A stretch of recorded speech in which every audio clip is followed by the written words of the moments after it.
Welcome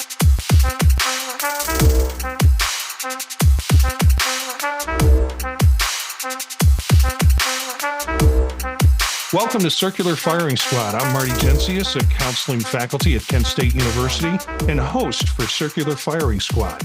We've got 5 members, 5 questions, and 5 answers for each question. Questions are generated by each squad member and run from the thoughtful to the trivial. Let's see who's with us in this episode. Hi, I'm Steph, doctoral candidate at Kent State University, professional clinical counselor, and probably still the co-host of Grad School Deconstructed. Hi, everybody. Elliott, professor of counseling at Cleveland State University and host of Apply Topically. Hello, I am Britt Pollard-Kozadowski, professor of counseling at Indiana University of Pennsylvania. Hey, everybody. Mitch here, graduate student in Cleveland State's Clinical Mental Health Counseling Program. Steph, you've got the first question. How have you seen a psychological theory play out in real life? Yeah, absolutely.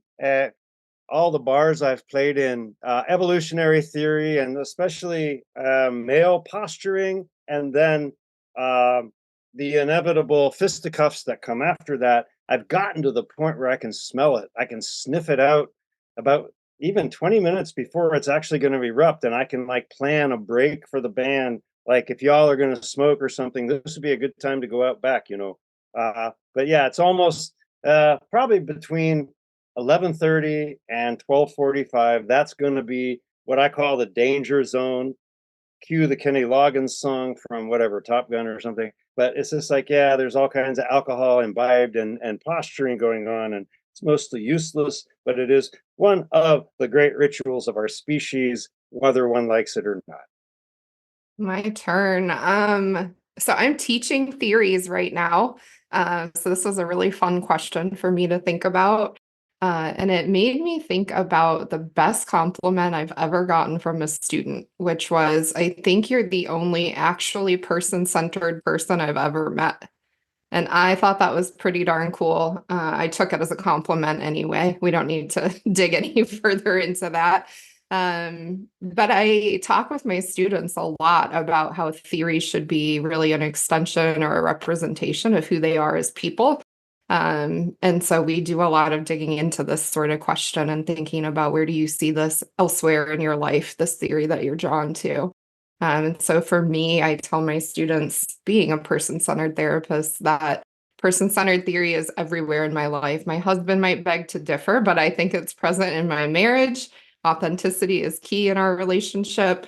I think in my supervision, in my teaching, in my friendships, the work that I do outside of school, it really just kind of shows up over and over and over and has really become sort of my foundation for interacting with other human beings. Interestingly, I taught about Freud a couple of weeks ago. And we had the classic debate of whether or not we could do anything with Freud in today's world. And we talked a little bit about where some of those concepts show up, what we have seen in our own lives and our own, experiences with clients that sort of lend credence to some of his ideas, whether we like it or not. So it's been interesting to think about that, especially given what I'm doing right now. One of my former students just sent me a quote from Freud, and it's in one of the collected letters. But he said, "Yeah, I just gave a lecture. I had no time to prepare, but I was spot on thanks to this new drug I'm using, cocaine. My mind was clear, my words were sharp, and I'm thinking that this is the wave of the future." And I'm like, "Oh, my friend, you were about 100 years ahead of your time. You should have gone to Studio 54. Could you see Freud at Studio 54? I'd be like, yeah, I'd be like, that bass. Yeah, I'm just saying. Freud suddenly becomes more relatable than ever. I didn't know that I wanted to see Freud at Studio 54, but now I definitely want to see Freud at Studio 54.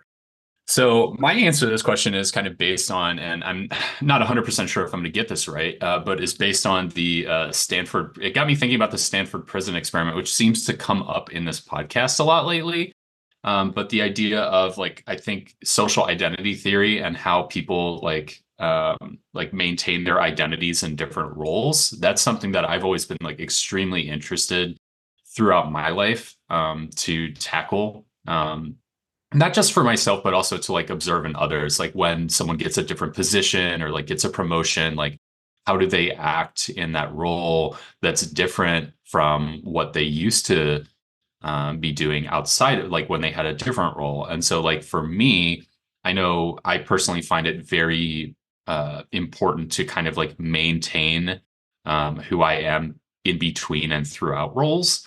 And that's still like really hard, right? Like I'm not going to pretend that I'm going to be the same in like each individual role. Like that would be, I think, a false claim on my part if I said that.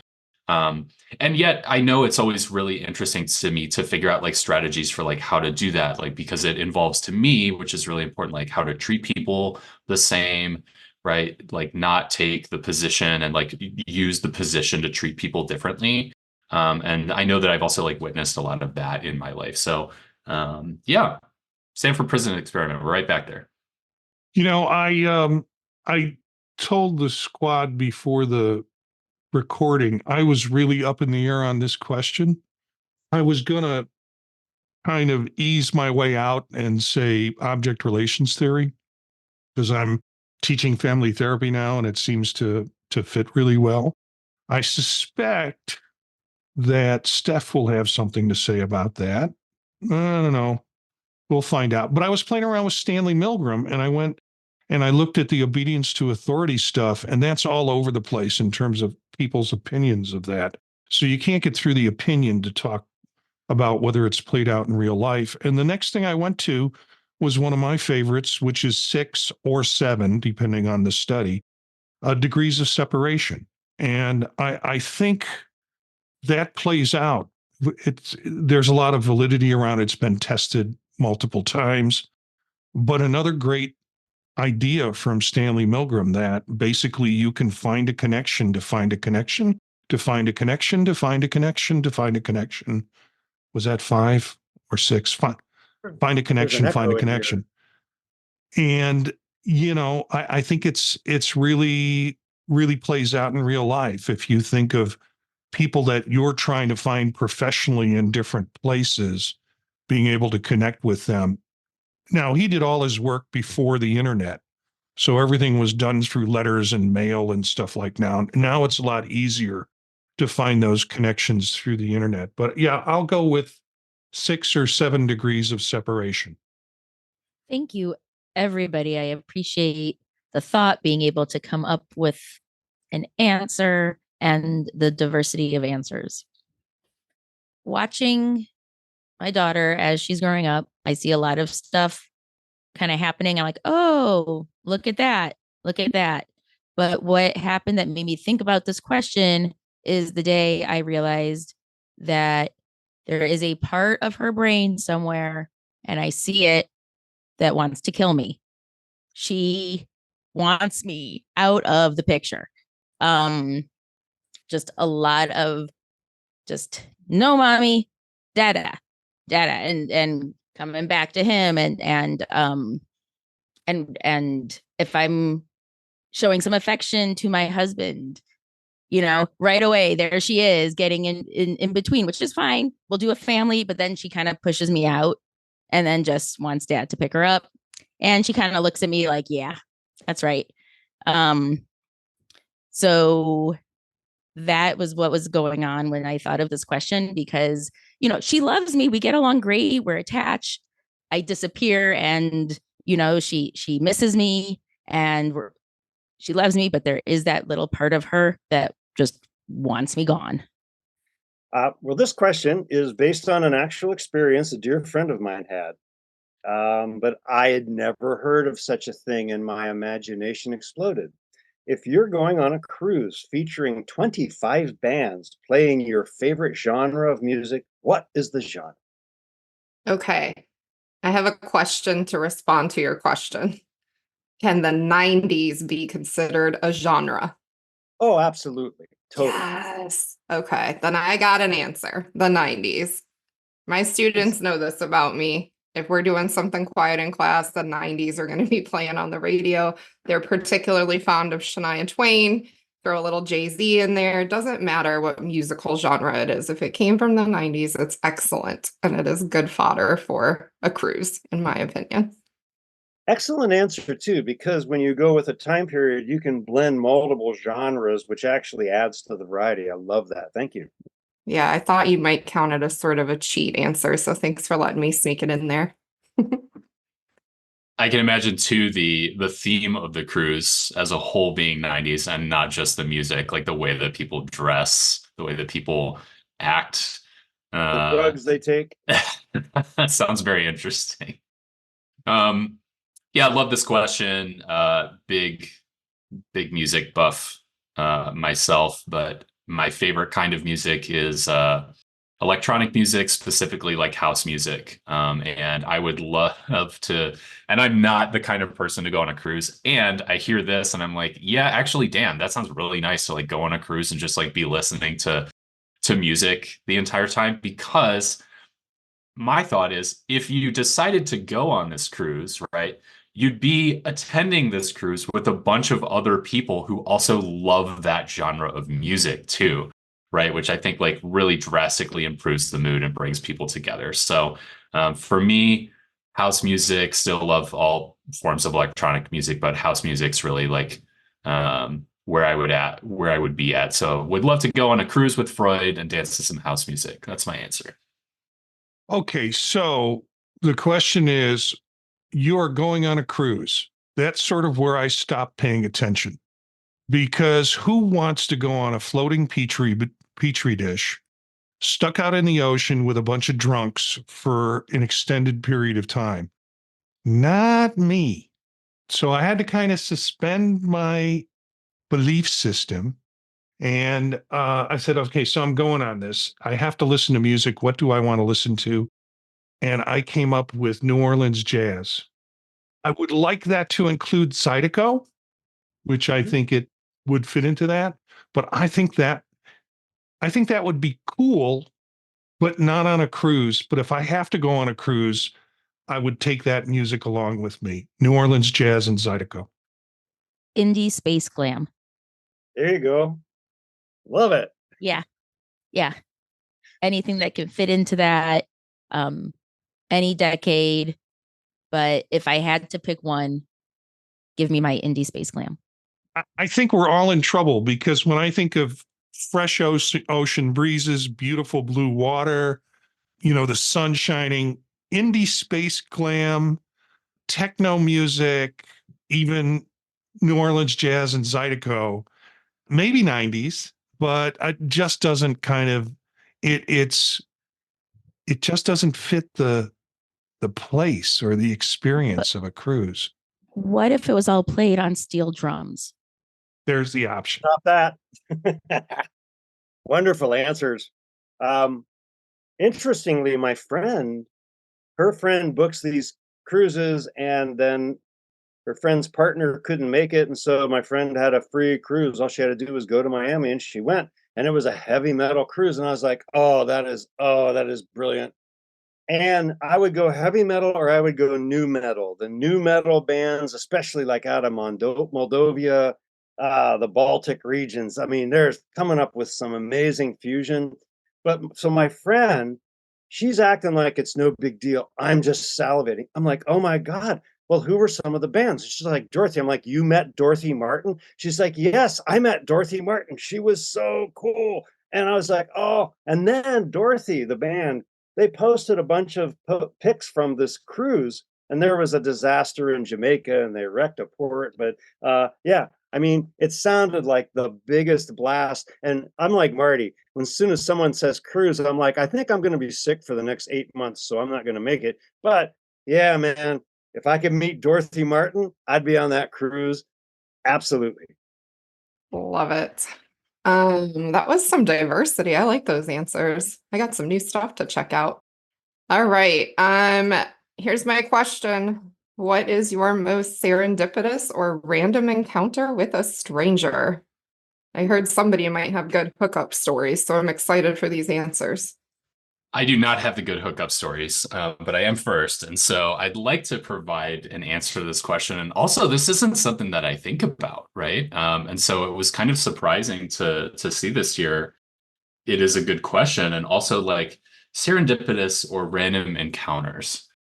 And so, like, I think I'm the type of person at this point in my life to go a little bit more towards the idea of like things happening for a reason. And so like that's I think where like some counters like absolutely do seem pretty random to me. And yet I know that it's kind of like I'm just kind of like happy to have them. And I know that I don't like leave them thinking like, wow, that was strange. Like meeting that person there, like that was odd, right? Definitely interested to hear other people's answers because like I don't think that I have really an example here to provide of like an example where has like come into my life and I'd be like, wow, that's really strange. I guess it's just not something that I think about too much, right? I'm real interested in hearing Britt's answer on this one because it was her question. And I mentioned I had trouble trying to come up with something like this, something that was PG related, because most of the things that I went back to were like hookups in high school with strangers at like key club national conventions and, meeting people on a long bus ride, stuff that I won't get into those stories now, and they're probably incredulous to most people who know me, anyways. The one that I'm drawn to is I went to Turkey a lot, still want to go back a lot, and wound up pretty much staying at the same hotel the multiple times I went there. And it was great. It was right in the middle of the district with Hagia Sophia and with the Blue Mosque, and everything was within walking distance. And we had to do a zigzag back to our hotel. And on one corner, there was an old guy who had a really small, like 3 or 4 table restaurant. And I started going there. And the first time I went there, sometimes there was nobody there, sometimes there were people there. But the first time I went there, no one was there. I sat down, the guy sat down with me through the whole meal. And the best he could with his use of English, we started having a conversation. And that turned into a relationship every time I went back to Turkey. And even if I wasn't staying in that hotel, I would go over to that area and then we would go have a meal there. And it was like having a Turkish father that I could check in with. Now, I think he drank a bit, but that's okay. He was just, it was great to have this intercultural place for him. And for me, this little small place, a very tiny place in the world on the map, that was my place for this relationship. What an awesome story that we wouldn't have gotten to hear otherwise, potentially. That's cool. Yeah, if I would have gone to the hookup stories, you wouldn't have gotten that awesome story. I'll look forward to those stories elsewhere, Marty. Yeah, I was gonna say that was beautiful. Um, and I appreciate the length, that there was substance to it because I was trying to use the time to form my answer and come up with something. And I still haven't really been able to. I was kind of mentioning before we started recording how I know that there's like all of the stuff on the tip of my brain of I know there's been plenty of times where I'm like, oh, that was so cool, or oh, that was weird, or huh. And nothing it's not coming in my brain. There's not like the one encounter that I shall hold up above all other encounters. Um, I mean, there's just interesting things, but nothing, it's like, you know what? Yeah, can't even think of it. That's basically where my brain goes. But I feel it. I wish I could like download the feeling I have about this answer to have words associated with it because it's there. But sorry, that is my awful answer.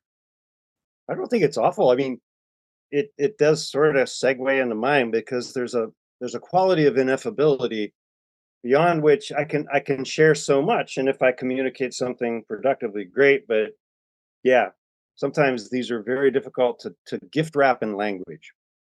Um, I don't have, for as many years as I worked as a musician, I don't have any hookup stories, anything like that. Fear of STDs, I think that probably kept me away from those stories. But my story was two friends of mine and I, Dana Sutton and Rob Lytle. Check out Rob Lytle on social media. This guy is the most brilliant songwriter I ever worked with. The three of us were a trio at the time. And we decided we're going to backpack or bus ride across the United States and then Canada, because I wanted to show them all these places in Canada. And we got Greyhound bus passes, and we spent about 3 months one summer and went all around the country. And we would walk for days, find places to camp, and then we'd be like, "Oh, we're tired," and use the Greyhound pass. And it was amazing. And we had just fun, just weird little adventures. But like in one thing, my friend Dana, he was getting ready to study law and theology. There was a whole program at Louisville where he was going to be a lawyer and a cleric. Anyway, he didn't become a lawyer, but he was looking at different things about, I think it was Rumi, the Sufi mystic. And Rumi said something to the nature of everything you need is all around you. And we had just gotten some ice cream cups, but they didn't have any spoons. And my friend's like, it doesn't matter. Just take the lid and scoop it. And we're like, okay. So we scooped it. Things like that, and we went around the country. And then at the end, we split up. I was leaving Canada. I was coming back to the States, and I came in through the Greyhound bus station in Buffalo, New York. And I met this fellow, Alex. And I guess, yeah, we were all about 25. Alex probably would have been mid 50s, late 60s, but he had what I would have called, and what my brain said was an older prosthetic. He had a wooden leg, but it was an old wooden leg like one of my uncles had, where it's just one piece of wood, Yeah. But I could tell, but he walked really straight for a guy with that kind of prosthetic. And my brain told me that. My 24-year-old self was a little slow on the upchuck, but we had this conversation, and this guy, we just started talking philosophy. And then he starts saying, for example, it's almost like if you think you don't have what you need, and then someone reminds you everything you need's all around you, and you have your ice cream and you eat it with the lid. Like, he had specific examples of what we had done on this trip. I just felt like I was being given a gift from the creator of the universe, or I was in the zone, or Alex was in the zone. But it was a quite amazing dialogue, and I did record as much as I could remember in my journal. But boy, that one, and even years later, I think of things we talked about, and now that I'm probably older than he was at the time, I get a little more wisdom out of it every time I reread the encounter. So, excellent question. Thanks for asking. I've only shared that with one other person, who's a very good childhood friend of mine, but like, he would get it, but it was like, hey, I've got to share the story. Thank you. Thank you all for sharing, and Elliott for wrapping up that question before I go, with such a powerful story. That was really touching. My story is much less touching, has nothing to do with serendipity, but it is random. And it's not the one that I thought of when I came up with this question, but it's one that occurred to me today as one of the most random things that will probably ever happen to me. So you got to picture it. I'm going to go into Sophia from Golden Girls here. We're talking like circa 2008, little town in Michigan. I'm working at the local mall, much to my parents' excitement after getting 2 bachelor's degrees. So I'm working at the mall at Bath and Body Works, and a traveling show comes through our city of all these wild animals.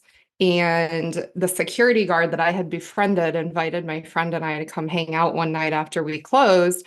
And we got to play with these baby tigers and lions and cubs of all sorts. And it was like the best thing ever. And fast forward about 10 or 12 years, and one of my friends from work texted me and said, "Oh my God, turn on the TV. It's our friend Joe Exotic, the Tiger King. He is famous." And so it turned into this whole thing. I spent time in my youth hanging out with the Tiger King and was delighted to see him blow up and give us all some enjoyment during the pandemic. My students often laugh really hard at that story, trying to picture me interacting with him and his cronies. And he's every bit what you think he would be. I really can say he is an authentic human being in every sense of the word. So that story tickles me a little bit. It's sort of my claim to fame. Don't be too jealous. But yeah, I was pretty much best friends with Joe Exotic. Sad to see where he's ended up, of course. Well, life is complicated. Life is complicated. Poor Joe. We may all end up in prison yet. I'm not making Ain't that the truth?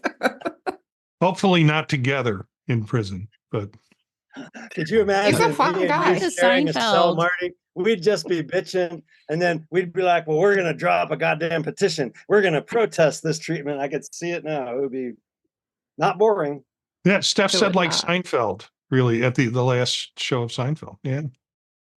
Really great question and answers there. I'm definitely going to be thinking about this post and seeing like what I can come up with, because I know I've got some answers that are really relating, right, to what you were saying, Steph, like wanting to like download the feeling, right? That kind of hit for me.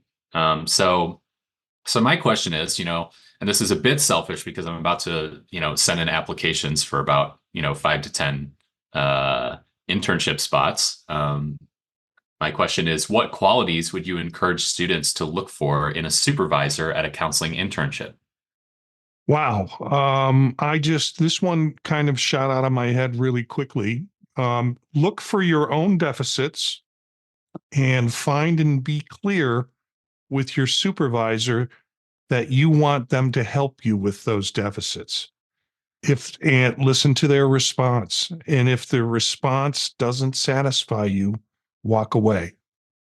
Yeah, something maybe similar, but definitely different is I was gonna say look for somebody who helps you grow into yourself as a counselor, not into them or an idea of a counselor. So somebody who helps you explore where you land on different working with different clients or whatever else might come up for you, to figure out how you would handle it and what you would do and what you would, but to really look for that and to find someone who helps you grow as into your, I guess we've used this word a bunch today, authentic counselor self. This is a tough question. And yeah, I think everything that Marty and Stephanie said, I can resonate with. My first thought was, for me, the most important thing is someone with a sense of humor. And then my brain's like, but my brain like does this whole like Jodie Foster thing, like in Night Country, the True Detective, like asking me the questions. My brain's like, and I was like, oh yeah, to have a sense of humor, the person should also have some wisdom. And then my brain's like, and I was like, oh yeah, they should probably have some life experience. So, and then my brain's like, okay, very good. Let's do that trifecta. Let's reverse engineer it. And yeah, life experience, wisdom, and a sense of humor. And probably in that order. But that was the way that I processed the question. It's a good question. But I've been so blessed. I never had a supervisor without a great sense of humor. So I'm going to privilege that.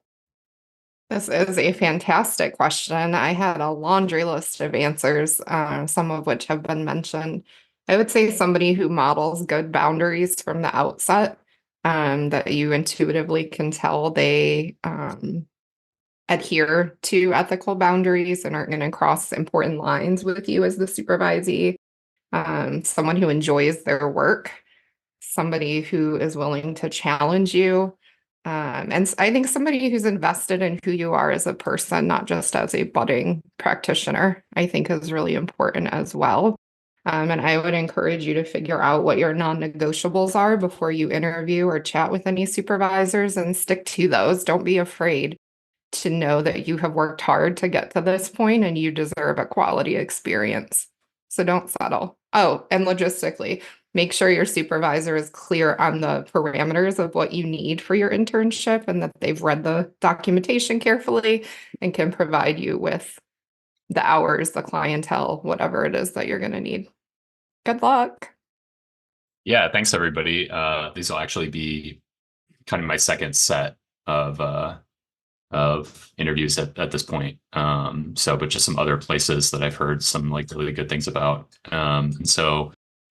It's kind of an interesting question because like I get a chance to talk to like other students in my program about like what are we looking for like in a supervisor. I think like my answer, not just for myself, but for other people at this point, is sort of like being honest about like being honest and authentic, as people have mentioned, about like what you want from the experience, and what you're trying to learn, and like where that will set you up for in the future. Because like internship may be just a year, right? And so like what does it look like after that, 2 years down the road, or 5 years down the road, to be practicing in maybe a different location? And like how can an experience with a supervisor inform like future practice? And so I think that part is really interesting. So yeah, thanks everybody for your answers. This was great. So my question, my desk is a mess. I can't tell you all the stuff that's on my desk, but my question for you is, what's the most sentimental object that you have on your work desk? Well, I have a lot of things on my desk as well. And I happen to have one of those desk like compounds. I don't know, like from the office, like mega desk, like but it came that way from Wayfair. But it has little cabinets, and in one of the cabinets, I happen to have all of Nora's art and things that she's created and pictures and books. So it's low hanging fruit, but yes, all of the crayon scratchings and things that she has created. I'll try to pull this out, and I think it'll show up okay. This is my partner, Jen. This is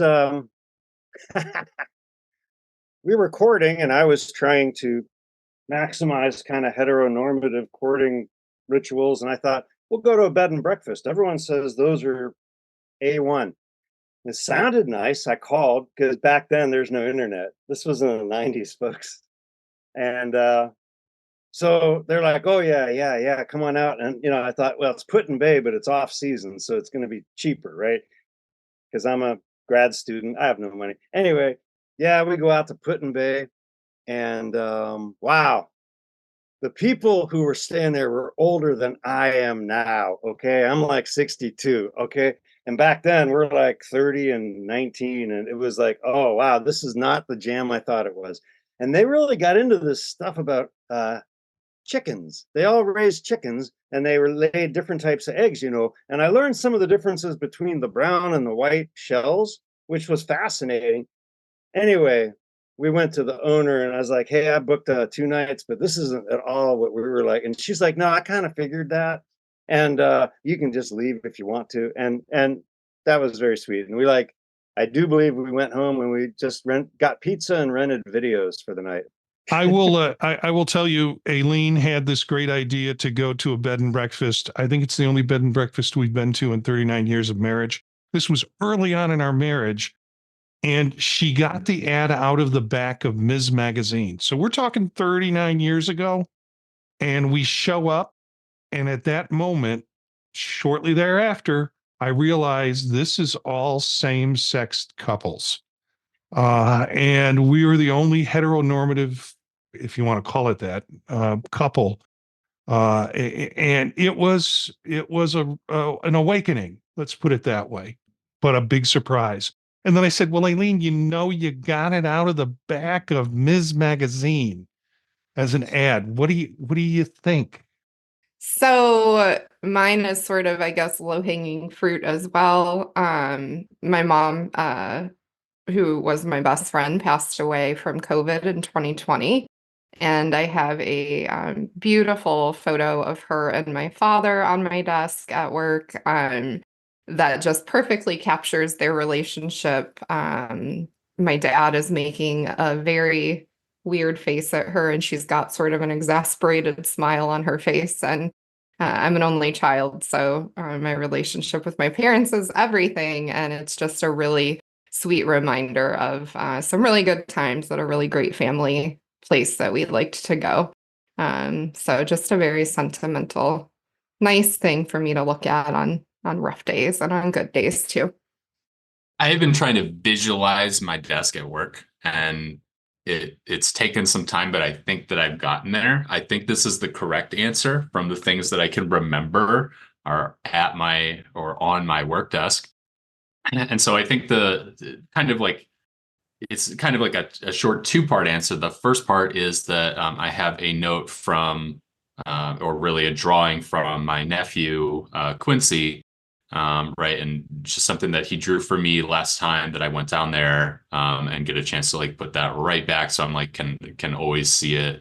The other answer, though, it's not on my desk currently because I've lent the book out, but is my favorite, my kind of like new favorite book, which is kind of, that hasn't been replaced in what feels like 20 years, is How to Change Your Mind by Michael Pollan. Fascinating book on psychedelics and psychedelic medicines. Really, I think, gave me a great, a more general idea of what's going on in the field, but also the more important things in those books, I think, are people's stories that they share. And I imagine that I will refer back to that book throughout the rest of my career. So those two things. I asked this question because I was looking at my desk and didn't have a question, and I was curious what other people had on their desk. I have Buddha on my desk. So Buddha is staring at me, or I'm staring at Buddha all day long. And I almost went for this. This is dirt from the final game of the World Series between the Chicago Cubs and the Cleveland Indians, where the Cubs won. So it's dirt from the outfield, which apparently, or the infield, apparently they bottled up. It's authentic. It didn't come out of some guy's garden, and it's been verified. But the thing that stays with me is this picture of my mother who passed away, 10 years ago. Yeah, 10 years ago. It's a picture of her in her assisted living place, and she took up watercolors and painting watercolors. And they had a little sort of arts and crafts show. And my mom had her watercolors out, and you can see her dressed very nicely. She's got a good smile on her face, and she's showing one of her watercolors. So that stays on my desk as kind of a sentimental and strong reminder of, where I came from. All great answers. I'm glad you kind of thought about that and came up. The last couple of questions we've had have all been very sentimental, touching things, touching sort of questions. But we have time for a final shot question. What candy will you never understand? This came from Mitch, but we start with Stephanie. Hot licks. Does anyone know what hot licks are? Hot I licks. wish I didn't. Right? Like, I understand you have a worm in a tequila bottle, but I don't want a worm in my lollipop. Yeah, for me, it's mounds. This came to me in the 70s. I was like, someone put chocolate on a tumor. What is this? I don't even, mounds. I take offense to that answer. Mine are those circus peanuts that are like packing foam. Why? Just why? So I have a pretty strong feeling about this answer, and I just find Peeps really offensive. Not only did they decide to like create them, but they decided to create them in like multiple colors, and so like someone thought it was such a good idea that like they would invest that much into it. I will never understand like what those things taste like. I totally understand people who like marshmallows. That's fantastic for you. I will sometimes dabble in marshmallows, but I'm much less of a Peeps dude. Mitch, I first thought of marshmallow. I didn't think of Peeps, but put a peep in a microwave and watch what happens. There's a little sort of, you don't have to eat it. There's just a little sort of satisfaction of that thing expanding and then exploding into nothing. I'll try I it. went with sour gummies. I don't want to taste. I know it's shocked faces. That's generational. I just never got into the sour candy sort of thing. My daughter and I went on a trip to Chicago. We were going to share the driving, and we stopped at a quick stop, and she picked up some sour gummies, and I'm like, I never saw you eat those things. And finally we got through the trip and I said, you going to take your sour gummy? She goes, oh no, I only eat those things to keep me awake when I'm driving. So it didn't serve the purpose of being a satisfying candy. It kept her awake. And that might be the only reason I think I would have a sour gummy. I'm sure our listeners have candy they don't understand. And we hope to hear from you, even those that were offended by mounds and people that were offended by sour gummies. I want to thank Britt. It's your first show. How was it? It was incredible, minus the offenses here at the end. Hopefully I'll be able to rejoin you all at some point. Thank you so much for welcoming me. This was really a fun way to gear myself up for this next week. So thank you. Elliott's, I can see Elliott leaning in onto that one. I'm so glad that you joined us and that you had a good time. But for you guys have video, does this look precancerous? Is it raised? I don't know. Anyway, we can come back to that. But yeah, thank you, Britt. Thank you. And that is why this is an audio podcast. So we do not subject viewers or listeners to our latest growths. Thanks for the firing squad, Stephanie, Elliott, Mitch, and first timer Brittany. Look for some of these characters on their podcasts on the podtalk.net. You can find out more about them at circularfiringsquad.net. Make sure and check out the Tech Savvy Professor hosted by Eric and myself. Eric is we all feel a little pity for Eric this week because Eric's at a all weekend long dance recital for his daughter. And, if you know anything about Eric, he's a great parent, but he suffers through stuff that I would never suffer through. So he didn't think he was going to make it home in time for the show tonight, but he would probably need to be deprogrammed after a weekend-long dance recital. Our theme music is from Menage a Quad, Real Swing Shet. That's it for this episode of Circular Firing Squad. Ready, fire, aim.